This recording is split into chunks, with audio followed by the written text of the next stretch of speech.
Sungguh ku percaya tiada yang mustahil. Mujizat masih ada dalam hidupku. Sembuhkan sakitku, pulihkan jiwaku. Mujizat masih ada bagiku. Shalom saudara dikasih Tuhan. Tahun 2011 adalah tahun multiplikasi dan tahun promosi. Katakan amin. Mari yang percaya bersama saya katakan, tahun 2011, tahun multiplikasi dan tahun promosi. Amin. Kuncinya, perhatikan perintah-perintah Tuhan.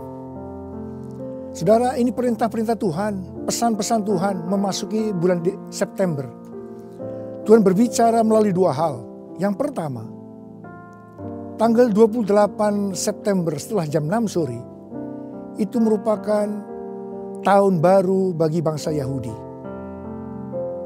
Dari 5771 menjadi 5772. Atau dikatakan dari Ain Alef berubah menjadi Ain Bet. Dari 71 dan 72. Nah saudara, saya percaya sejak tahun 2009 pesan Tuhan tentang angka 70. Ain itu berbicara tentang sebuah mata. Mata Tuhan dan mata kita. Mata Tuhan tetap tertuju kepada kita semua. Dia mau mengajar, dia mau menunjukkan jalan apa yang harus kita tempuh. Dia mau menuntun kita. Tapi yang penting, mata kita harus senantiasa tertuju kepada Dia. Saya percaya ini pesan Tuhan sampai dengan hari ini. Dalam 2 tahun terakhir Tuhan terus menekankan tentang pentingnya mata kita tertuju kepada Tuhan. Bait itu artinya 2, itu berbicara tentang rumah. Ini adalah rumah Roh Kudus. 1 Korintus 6 ayat 19 dan 20 berkata, atau tidak tahukah kamu bahwa tubuhmu adalah bait Roh Kudus yang diam di dalam kamu. Roh Kudus yang kamu peroleh dari Allah. Dan bahwa kamu bukan milik kamu sendiri. Sebab kamu telah dibeli dan harganya telah lunas dibayar. Karena itu muliakanlah Allah dengan tubuhmu. Saudara, saya percaya ini satu pesan Tuhan yang kuat. Ingat bahwa ini tubuh kita itu adalah bait Roh Kudus. Dan bahwa tubuh kita ini bukan milik kita sendiri. Tapi miliknya Tuhan. Kita sudah dibeli dengan harga yang mahal. Dengan darahnya sendiri.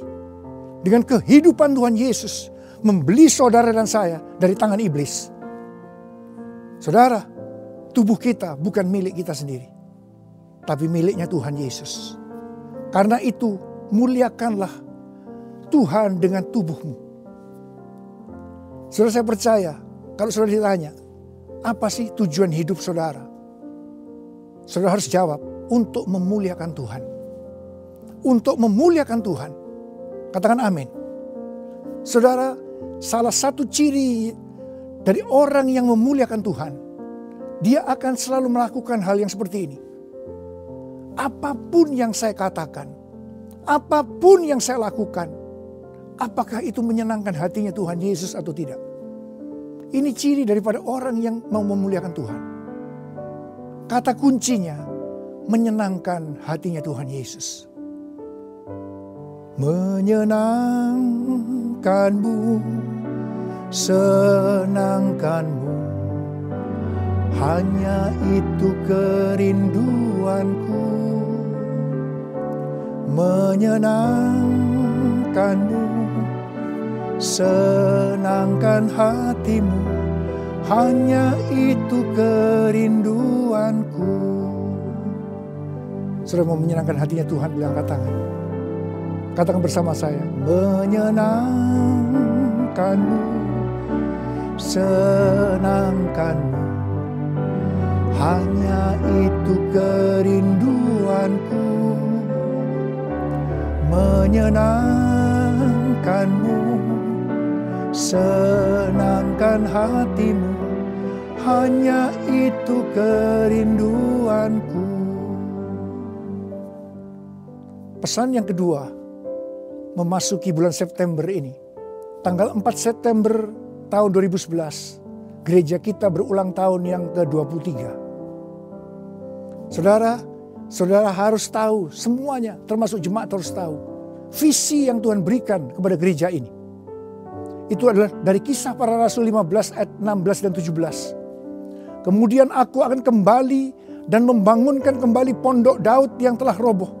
Dan reruntuhannya akan kubangun kembali dan akan kuteguhkan, supaya semua orang lain mencari Tuhan dan segala bangsa yang tidak mengenal Allah yang kusebut milikku. Demikianlah firman Tuhan yang melakukan semuanya ini. Saudara, Tuhan berikan tugas kepada kita, gereja ini, untuk menjadi alat Tuhan untuk merestorasi pondok Daud. Dari ayat itu sangat jelas. Apa maksud Tuhan Yesus merestorasi pondok Daud? Supaya semua orang lain mencari Tuhan dan segala bangsa yang tidak mengenal Allah yang kusebut milikku. Dengan perkataan lain, restorasi pondok Daud adalah diperuntukkan supaya setiap lutut bertelut, setiap lidah mengaku Yesus adalah Tuhan. Camkan ini baik-baik.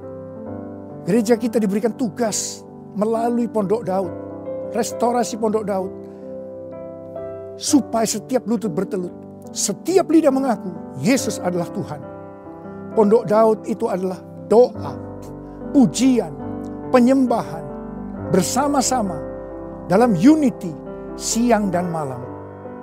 Spirit daripada pondok Daud itu adalah Roh Kudus itu sendiri. Dan dalam hal ini saya menekankan tentang 3 hal daripada Roh Kudus, karya Roh Kudus. Yang pertama, itu adalah hadirat Tuhan. Dan yang kedua, pengurapan. Dan yang ketiga, itu adalah bahasa roh. Saudara, 3 hal ini yang selalu saya tekankan dari awal sampai dengan hari ini. Hadirat Tuhan, pengurapan, bahasa roh. Saudara, banyak berbahasa roh. Lebih banyak berbahasa roh. Saya mau katakan sekali lagi kepada saudara. Kalau kita banyak berbahasa roh, kita akan membangun diri kita sendiri. Iman, kerohanian kita akan dibangun. Dan saudara, kalau kita berbahasa roh, maka rohkulah, roh kita yang berdoa, memuji dan menyembah Tuhan. Ada sesuatu yang menarik tentang berbahasa roh. Para ahli otak dari Oral Roberts University mendapatkan melalui riset dan testing bahwa orang yang berbahasa roh itu otaknya akan melepaskan 2 bahan kimia, di mana itu akan menstimulir imunitas tubuh sehingga meningkat 35 sampai dengan 40%. Luar biasa. Yang menarik, 2 bahan kimia ini dilepaskan oleh bagian daripada otak yang tidak terlalu jelas fungsinya.